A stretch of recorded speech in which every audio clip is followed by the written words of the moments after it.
If you want to understand the book of Revelation, read your Old Testament. Don't look forward, look back.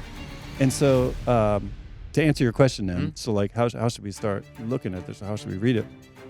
Read the Old Testament, understand where all these symbols are coming from, and then you start to understand some of these symbols may be about a future person, but some of these symbols might be about a person, or might be about institutions, people that continue in our lives, like over and over again. So having said that, so there's a lot of different interpretations even of end times, meaning like when it actually starts happening. Tribulation, like it's here, it's happening. We're talking pre-trib, post-trib. What the heck do those words mean? Can we describe a little bit of what do those words mean, and what are they informing us of? Great words if you're an accountant. You know, if you're just trigonometry, like, you love baseball and you got like RBI and you're writing down all, like, people love keeping track of that stuff. And you know, for our sakes here, I think we probably hit the three big ones. So you've got the people that are more premillennialists. You got the premillennialists, the postmillennialists, and the amillennialists. So those are like the big three views of like what happens at the end. There are idealists and preterists and historicists, and that's kind of extra to it. But basically, if we had to reduce it, again, this is gonna be super simplistic. That's okay. I don't want anybody like emailing, you didn't get that. I need simple, John. Explain it to me like I'm 5. We appreciate simple. Explain it to me like I push on pull doors multiple times. That's nice.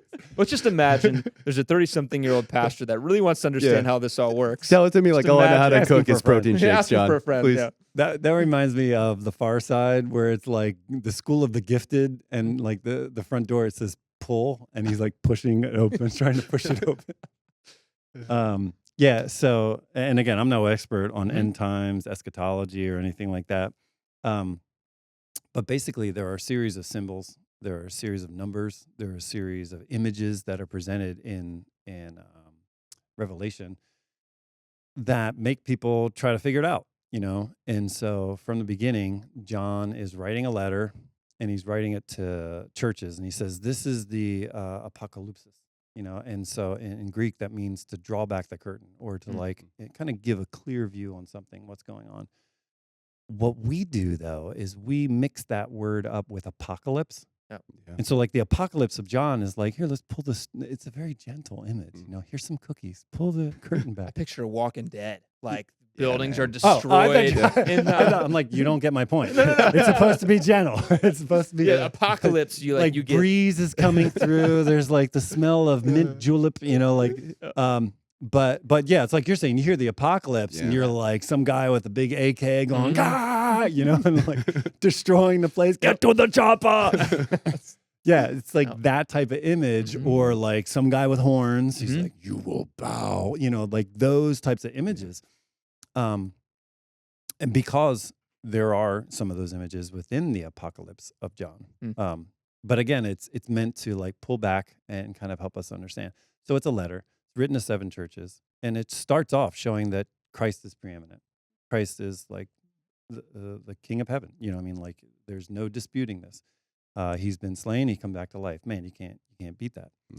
And then he goes on to kind of illustrate, like, look, these are some of the things that you churches are going to have to deal with. Now, remember, John's on an island, Patmos, right? And Patmos, he's held under constraint. Like he's basically arrested, but he has to stay on this island in exile.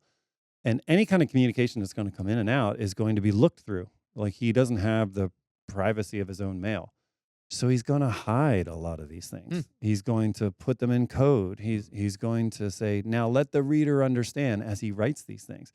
So listen, I want people to hear this very clearly.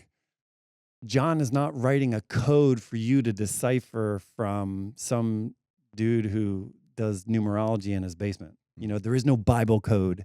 There's not some guy who's putting all of the ancient Hebrew and ancient Aramaic and Greek texts through a computer and saying, oh my gosh, there's a code, look. God isn't thinking through binary. John's very upfront with it. He's like, if you want to understand, read the Old Testament. Read Ezekiel. read Jeremiah, read Daniel. I mean, if you want to understand the book of Revelation, read your Old Testament. Don't look forward, look back. And so to answer your question then, so like how should we start looking at this? How should we read it?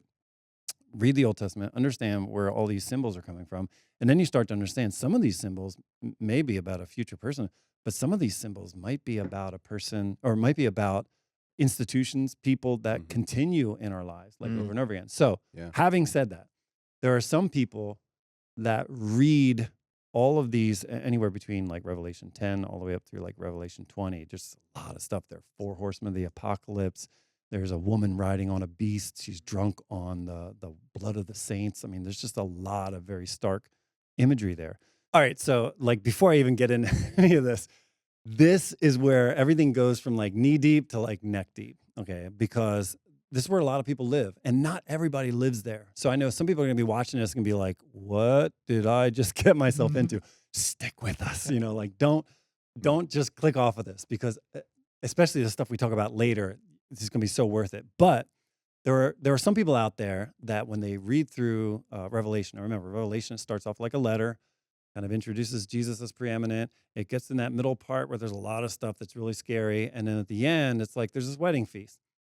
In the kind of connection between the scary stuff and the wedding feast, there's a lot of talk about how Jesus at some point is going to come, and he mentions 1,000 years, what we call the millennium. So the millennium is the word for 1,000 years. But basically, there's 1,000 years that's talked about in there. And as he talks about 1,000 years, it's like, well, then Jesus is going to come. He's going to rapture a bunch of people. And so where's the word rapture? And people are like, what is rapture? So there's a bunch of different things there. There's rapture, there's second coming. But it's all based on this whole idea of 1,000 years. He's going to rapture people, and then he's going to reign for 1,000 years. Or some people understand it differently, that 1,000 years are going to happen, and then Jesus comes back, whatever. But there's this roadblock for a lot of people talking about 1,000 years. And so that's where people get hung up on the millennium. So sometimes when people get into this, and I don't want anybody to like click off of this because this is crucial to understanding, there are people that understand that millennium in a bunch of different ways. And so basically there's just 3 different ways to look at it.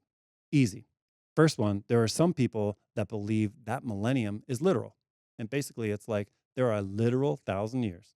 So, and within that, there are different grades and ideas and flavors of how we understand that. But basically, there's a literal 1,000 years where Jesus is going to come back. He's either going to reign for 1,000 years, or he's going to come back before the 1,000 years, or he's going to come back after the 1,000 years, whatever it is. And that's what that is, okay? The second thing is post-millennial. So you got the pre-millennial, you got the post-millennial, and that is, it's after the millennium. And so these people believe that 1,000 years is actually happening right now. And that there's this kind of symbolic sense of like, it's not literally 1,000 years because it's been over 2,000 years already, or up to 2,000 years already. And so it's a symbolic sense of like, oh, no. This is actually now, and things are going to get better and better and better, and missions are going to go out and reach the world, and people are going to know Jesus, and governments are going to change and get better, and it's going to get so great that Jesus will have to return and will, cap off the millennium, okay? So that is, Jesus will return post-millennium. The first one is Jesus will return pre-millennium, and then he's going to inaugurate 1,000 years. And then the last one is kind of simple. It's a millennium. And it's weird because it's not, you think a millennium, it's like, oh, there's no millennium. No, it actually means the millennium is now, but it's all symbolic. And that when Jesus rose from the dead, that began the millennium, the 1,000 years. And again, it's very symbolic for the amillennialists. It just kind of symbolizes how the course of time will run, the church will start to take off, and things will go great for a while, but then toward the end, it'll kind of like not go so great, and then Jesus is going to come back, and he's going to set up his kingdom on earth, and, the judgment happens. So that's like the super simplistic, because there's lots of flavors within each one of those. When someone talks about the millennium, I just wanted people to know, okay, so what is millennium? The millennium is this word that's found in Revelation that makes us think, okay, 1,000 years. So what do we do with 1,000 years? Some people believe it's totally literal. That's exactly 1,000 years, and Jesus is going to come back before it. There's some people that believe it's symbolic and that it's leading up to Jesus coming. And then there's some people that believe it's symbolic, but at the end of it, that's when Jesus comes up and just sets up everything and does the final judgment. And we're on a whole new, different new life, new heavens, new earth.